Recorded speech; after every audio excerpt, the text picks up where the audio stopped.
Hello YouTube, this is Dazza the Cameraman. Today is Tuesday, December 6, 2016, and this is a quick look at Steve Olson's latest video along with Wayne Steiger, WSO December 5th review of censored Secchi plus big rotating orb seen over Missouri. So we're going to have a quick look at the first part of this video, the big rotating orb seen over Missouri. Well, I'm not sure anybody actually saw it over Missouri, but we're going to have a look at the beginning of this video. Now this video is over 30 minutes long, so we're just going to look at the very first part of it because I'm sure I can unpack a whole lot more out of this video. Let's take a quick listen to what Steve Olson and Wayne Steiger have to present. Hi everybody, it's Steve Olson and Wayne Steiger. It's December 5th, 2016, and wow, Wayne, check out this Moonglow Observatory image that we have from earlier today. As you can see, it was a few minutes ago, but the thing I wanted to point out was this rotating orb that we see in the north as you're looking up from, from Missouri. Yeah, that's a weird one. I mean, I'm going to go out and look out myself and see before it gets too cloudy here. That's really odd. It's odd, and there's two things I think about when I look at it. One, there's this blue orb here. Could it be a refraction of this orb, right? Which would put it in somewhere right up over the top of Moonglow. But check out how it manifests in this view. See how it's rotating? Yeah. That's not a lens flare. Lens flares can't rotate, can they, Wayne? Or maybe I'm not. I guess it depends on which reality you're in. Right. I guess it depends on which reality you're in. Indeed. We note that these images start off cycling through from 1241 CST. Well, I've mentioned in a previous video that I've been using this sequence downloader, this one here. So I'm able to download the latest images from the all-sky cameras and save them as a complete sequence. And we're going to take a look at those images now, starting from the first image in this sequence seen in Steve Olson's video. Let's take a look. So here is the same image from 1241 CST on December 5th, 2016, and we can see the same orb. Now, let me just back this up a little bit, and we're going to use that vertical line, this one here, which again we've looked at in previous videos. This vertical line is a result of the image sensor overloading due to the bright light source, in this case being the sun, causing the charge on the image sensor to spill out onto the column of pixels above and below it.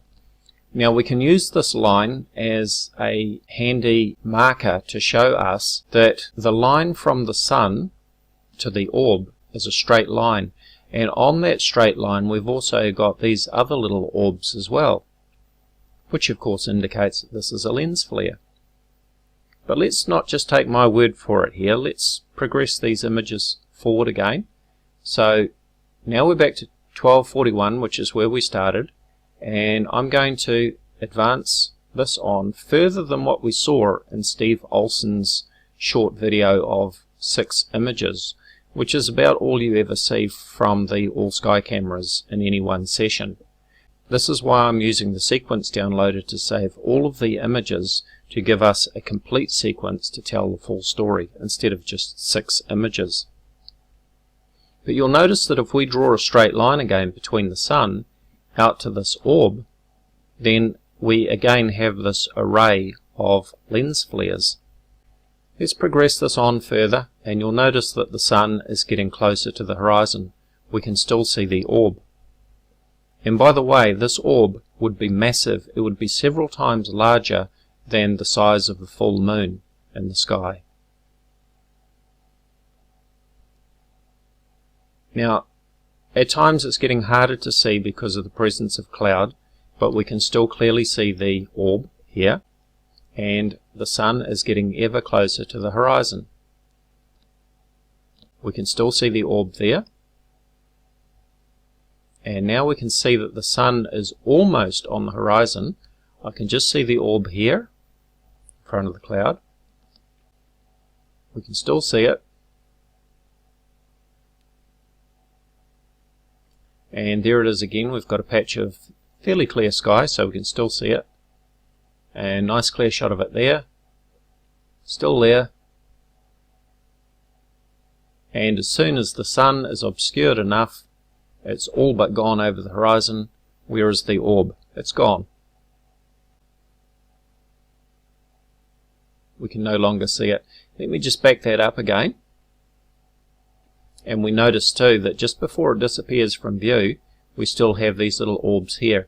Once again, in a straight line from the sun out to the orb, which proves that it is indeed lens flare. But let's carry on, and now that the sun is set, as it gets darker, we see the moon come into view. Now, the camera is not overexposed here because the sky is still quite light. So this is actually showing us the actual size of the moon without it being overexposed. The angular size of the moon is half of 1 degree if you were to measure its angular diameter. Compare this tiny little spot to the huge orb that we saw in the sky. Let me back that up. Obviously this orb would be massive in the sky. It would be many degrees across, and if it was a real object, then obviously it would be very clear for all to see. So as the sun gets lower over the horizon and the sky darkens, we can see that the camera is overexposing now. It's becoming more sensitive, and the light saturation from the moon makes the moon look a lot bigger as we progress this on. But you can also see the stars, and up here we can see Polaris. So as I step this forward, you can see all of the other stars are rotating around the sky, except Polaris here remains in the same position. And this is Ursa Minor, or the Little Dipper. You can see the two bright stars there are rotating around Polaris.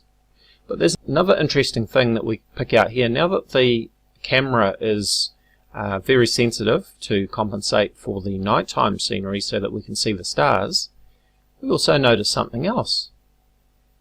Our rotating orb is back in the nighttime sky now. Now I don't know if you picked that up before, but let me step this through. And in some of these scenes you can see it more clearly than others, but that orb is back in the sky, and that again is the result of lens flare, this time from the moon. Now as the moon gets brighter and brighter as we approach full moon over the next week, then this orb is going to get brighter and brighter in the sky. Now I'm not sure if you're seeing that as well as I am seeing it, but as I say, as we approach full moon, then this orb will get brighter and brighter in the sky. And something else I should point out again is that as we step forward, we notice that all of the stars follow the same direction across the sky as the sun and the moon did. Yet the orb was crossing the sky in the opposite direction. Now the reason that the stars appear to travel across the sky from east to west is because the Earth is rotating on its axis from west to east, giving us the illusion that the stars are moving across the sky. So for an object to be moving across the sky from west to east in the opposite direction to the stars, then it would obviously have to be moving in low Earth orbit like the International Space Station. And obviously if it was that close, we would all know about it. This is further proof that it is nothing more than a lens flare. That's not a lens flare. Lens flares can't rotate, can they, Wayne? Or maybe I'm not. I guess it depends on which reality you're in.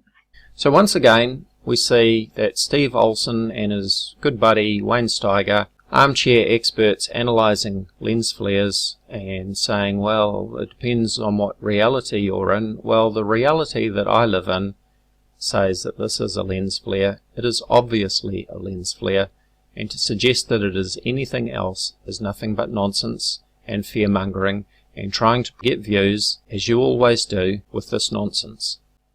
As always, do check out my Facebook discussion page, Voices of Reason to Explain X, or Vortex. You'll find a link in the description area. Thank you for watching.